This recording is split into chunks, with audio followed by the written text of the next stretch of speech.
Guys, panoorin natin si Ruel Carino. Sobrang ganda ng boses niya. Grabe, kuha niya yung yung boses ni Matt Monto. Ako napuwet na ako niyang kakapanood sa kanya. Sobrang naging panatig ako para sa oras. Ayun yung bata na to. Diba? Plus si Jerome nagmagaya kay Elvis Presley, si Jerome Bardome. Pero mas pet pa si Ruel Carino guys sa The Crow. Siya ang gusto manalo. Sobrang ganda ng boses. Amis na amis ako guys. Kahit ano yung pakanta sa kanya kahit hindi Matt Monto, sobrang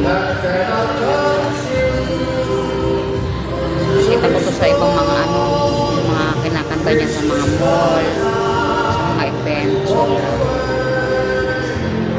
diba, nakakabilib guys. Panoorin niyo. Thank you for watching. Tapos niyo guys, hindi na ito sobrang proud. Boto niyo si Ruel Carino sa Daklo Gambak.